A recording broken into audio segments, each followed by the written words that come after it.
വിശുദ്ധ റമദാനെ വരവേൽക്കാൻ ഒരുങ്ങി വിശ്വാസി സമൂഹം. വ്രതചൈതന്യത്തിന്റെ നാളുകളാണ് സമാഗതമാകുന്നത്. രാപ്പകൽ പ്രാർത്ഥനകളിൽ മുഴുകിയും ദാനധർമ്മങ്ങളാലും റമദാനിന്റെ പുണ്യം നുകരാനുള്ള തയ്യാറെടുപ്പിലാണ് വിശ്വാസികൾ. പള്ളികളിലും ഭവനങ്ങളിലും നോമ്പിനെ വരവേൽക്കുവാൻ ഒരുക്കങ്ങളായി.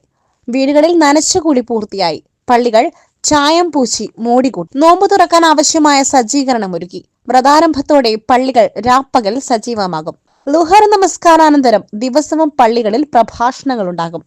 ഖുർആൻ മനഃപാഠമാക്കിയവരെ നമസ്കാരത്തിന് നേതൃത്വം നൽകുവാൻ നിയമിക്കുന്ന പള്ളികളുണ്ട്. മാർച്ചിന്റെ അത്യുഷ്ണത്തിന് നടുവിലേക്കാണ് ഇത്തവണ റമദാൻ വരുന്നത്. നോമ്പിനെ വരവേൽക്കുവാനുള്ള ഒരുക്കം വിപണിയിലും പ്രകടമാണ്.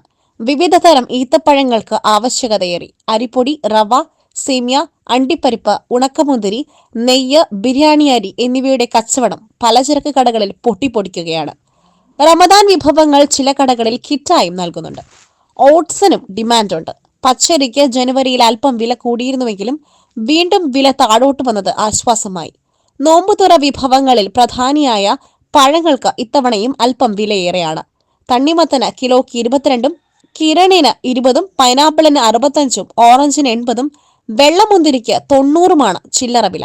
ശീതളപാനീയങ്ങൾക്ക് ഉപയോഗിക്കുന്ന നന്നാഴി സർബത്തിനും അഫ്സ സർബത്തിനും പാഷൻ ഫ്രൂട്ട് പൾപ്പിനും മറ്റും കടകളിൽ നല്ല ഡിമാൻഡുണ്ട്. Gold, pure gold. Group Nilambur.